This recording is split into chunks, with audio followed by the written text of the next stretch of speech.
Okay, let's think about this. How far would you actually go? I mean, we're constantly bombarded by media, right? Images telling us what's young, what's beautiful. It's relentless. Totally. So what if there was like a literal way to shed the skin they decide is, well, past it? That's a deeply unsettling thought, and it's right at the heart of the film we're diving into today. Exactly. We're talking about the 2024 film The Substance. Which is, wow, quite a piece of work. You see it labeled body horror, and yeah, it definitely is that. Oh, for sure. But it's also got this sharp sci-fi thing going on, and it's a really dark, satirical thriller, too. A real mix. And to really get into it, we've been digging into some detailed review excerpts. So our mission today, let's unpack the plot, which sounds pretty shocking, the buzz around it and what it's trying to say about, society's obsession with image. Okay, let's start with the premise then, the setup. We meet Elizabeth Sparkle, Demi Moore's character. Yeah. What's her situation? Well, she's this fitness TV icon. Her whole brand is built on looking perfect. The ideal. Right. But then the industry, the network probably, basically tells her she's too old and undesirable. Oof. Brutal. Yeah, really harsh. And that seems to be the trigger for everything that follows. That kind of judgment. Yeah. Yeah, that would push someone. So she looks for this thing called the substance. Some kind of revolutionary treatment. Exactly. It promises the ultimate fresh start, a younger, supposedly more beautiful version of yourself. Which, for someone in her position, must sound like a dream come true, the ultimate fix. You'd think so, wouldn't you? But here's the twist, and it's a big one. This new body, the one played by Margaret Qualley. Yeah. It isn't just like a rejuvenated version or a temporary fix. It's a whole separate person, a living being with its own thoughts, its own wants. Whoa. Okay, so not just a makeover. It's duplication, creation. Something like that, which immediately throws up huge questions, doesn't it? It's not just vanity anymore. No, it's about coexistence, control, identity even. Who are you if there's another you? Exactly. The film seems to force you to confront that. What does self even mean when your body can be, well, copied and maybe even improved upon? That's a heavy concept. And the film, from what the review says, doesn't shy away from being bold about it. Not at all. The review calls it a blood-soaked, pitch-black satire. That tells you right away, doesn't it? This isn't subtle. Definitely not a gentle exploration. The reviewer highlights how it balances these tones. Yeah. It starts out more satirical. Yeah, like sharp social commentary, maybe some uncomfortable, cruel humor about the whole situation. Okay. But then it pivots hard into something much more visceral. We're talking full-on Cronenbergian body horror. Right? That's the term used. Think like really graphic transformations, flesh tearing, merging. Yeah, erg. Sounds intense. Yeah, unsettling stuff. And the final act. Described as pure nightmare fuel. Wow. Which I guess fits the themes. The review draws parallels to some heavy hitters, too. Videodrome, Black Swan. American Psycho as well. Right. So for anyone maybe less familiar, Cronenbergian usually means that graphic, often disturbing focus on bodily transformation and decay, like David Cronenberg's work. And like Black Swan, it seems to explore that psychological cost of perfectionism, but maybe messier, more physical. Exactly. But the review also says the substance has its own unique flavor. What was the phrase? Feminist rage and grotesque surrealism. Right. That suggests there's a real anger driving it. A specific point being made beyond just the shock value. Yeah, seems like it. Now, we have to talk performances because Demi Moore is getting massive praise for this. The review actually called it a career-best performance. That's huge. It really is. It sounds like she nails that terror of aging, especially in the entertainment world. But not just terror, right? The review used a lot of words. Oh, yeah. It was like a list. Vulnerable, ferocious, tragic, raw, ugly, proud, and heartbreaking. Wow. That sounds like an incredibly complex and demanding role. Totally. And then there's Margaret Qualley as the new Elizabeth. What's the take on her performance? Initially, she's described as almost childlike, innocent, maybe? Okay. But then she apparently becomes unsettlingly predatory. That shift sounds really key to the whole creepy vibe. That contrast is chilling. Like innocence corrupted, or maybe something darker emerging. Maybe reflecting the industry itself. And speaking of which, Dennis Quaid plays the media exec. Ah, the boss figure. How's he described? Lecherous, basically embodying the predatory male gaze of the industry. Sounds about right for this kind of satire. And the review mentions his chilling realism, which makes him sound maybe less like a caricature and more disturbingly familiar. Yeah, that grounding can make the satire bite even harder. It's interesting, though, the review notes that even though they're symbols... They're still human. Right. Painfully human, trapped in the system they're also part of. That has another layer, doesn't it? It does. Okay, let's shift to the visuals. How does a film like this look? The director, Coralie Fargeat, the review says she pushes horror visuals to new extremes. Yeah, the description of the body horror sounds intense. Practical, visceral, and explicit. Practical effects, so not all CGI. Seems like a focus on practical. Melting flesh, growing tumors, identities physically swapping.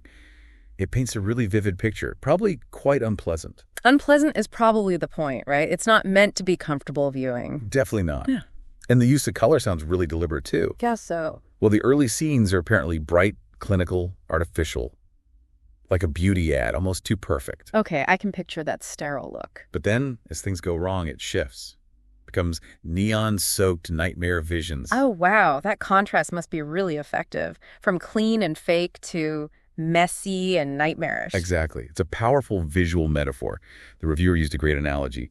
A glossy, dystopian beauty ad melting into an organic horror hellscape. That's evocative. Sounds visually stunning in a horrifying way. The review sums it up as outrageous, unflinching, and visually spectacular.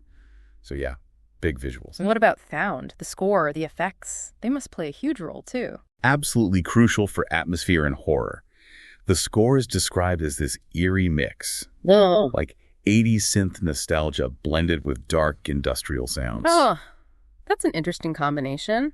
Nostalgia mixed with dread. Yeah, maybe playing on that longing for a past ideal while showing the dark reality. It creates this dissonance, you know? Makes sense. And the actual sound effects. The review gets specific. Things like flesh stretching, bone snapping, wet organic slithers. Okay, stopping you there. Ugh. Yeah. That sounds incredibly, well, effective, I guess. Definitely visceral. It's not just what you see. It's hearing how fundamentally wrong everything is. It really grounds the horror. Yeah, it makes it feel more real, more physical. So beyond the gore and the style, let's dig into the themes. What's the core message here? Well, the obsession with youth and perfection is obviously huge. The review positions that as the central horror. The pressure itself is the monster, in a way. Exactly. And then there's this really complex question about body ownership. Right, the who owns the new you thing. If you create this perfect version, is it still you? Who's in control? What are the ethics? Big questions. And the film seems to tie this directly to the media, doesn't it? Oh, heavily. A major critique of media exploitation. How TV, celebrity culture, branding, how it all consumes and discards people, especially women. Treats them like products with an expiration date. Precisely. Ah. And that ties into identity collapse, too. How so? Well, this battle between the old and new Elizabeth seems to mirror the psychological damage of constantly measuring yourself against impossible standards, you know, that self-scrutiny. Like your sense of self just fractures under the pressure. Yeah. The review actually calls the film a screaming manifesto against the cost of being desired. Yeah. It highlights the feminist rage fueling it. So it's angry. It's not just observing. It's condemning. Very much so. That comparison to Videodrome, but for the hashtag #MeToo era. Yeah, what was that? Media as violence? Beauty as weapon and identity as battleground. Powerful stuff. Really frames it, doesn't it? Now, the review was glowing, but did it mention any potential criticisms? Things viewers might struggle with? It did acknowledge a couple of things. First, obviously, the extreme graphic nature. It's not going to be for everyone. Understandable. What else? That some of the allegorical points might feel a bit on the nose for some tastes. Like, maybe too obvious. Potentially. But the review kind of justifies it, saying that directness fits the film's rage. It's urgency. It's not trying to be subtle. Okay, that makes sense in context. Anything else? It mentions a slow build-up initially. So it takes its time getting going. Apparently so.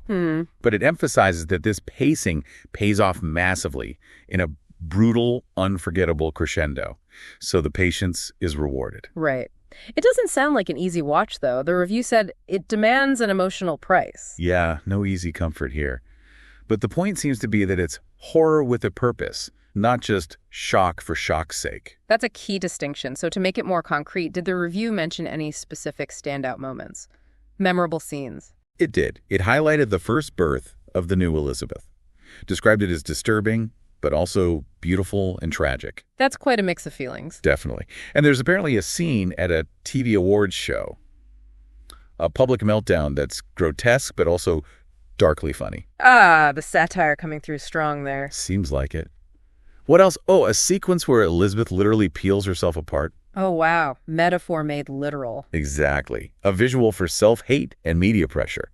Sounds incredibly striking. Haunting, I bet. And finally, the climax. The final showdown between the old and new selves. Called carnal, heartbreaking, and surreal. Sounds like it leaves a mark. Okay, so summing up the reviewer's perspective, what's the final verdict? Overwhelmingly positive. An absolute gut punch of a horror film. That was the phrase. Strong words. Yeah. Vicious, intelligent, brutally feminist, stunningly crafted. It positions the director, Coralie Fargeat, as a really important voice in horror right now. Someone with a necessary vision. Exactly. And it stresses that the film doesn't just critique beauty culture, it, quote, tears it limb from limb while making you laugh and cry somehow. Wow. And the rating reflected that. Yep, 9.5 out of 10. Pretty definitive. Okay. And the final quote from the review. It was, "The substance is body horror with a soul, a brutal indictment of a society obsessed with youth and image. It's shocking, beautiful, savage, and essential. Long live the new flesh." Again. Long live the new flesh. Again. Chilling callback. Powerful conclusion. Definitely has you thinking, doesn't it, about our own society's values? It absolutely does. This deep dive really paints the substance as way more than just gore. It's this fierce look at beauty standards, identity, media. It's a lot. For sure. So, thinking about the film's extremes, maybe a final thought for you listening. What are the less obvious ways these pressures around appearance affect us? Our sense of self, our well-being? Is the cost always as visible or as grotesque as it is in the film? That's a really important question to sit with. Maybe, reflecting on how we consume media, how we think about beauty and aging ourselves, doing that in light of what the substance explores could be. Well, unsettling, but maybe really insightful.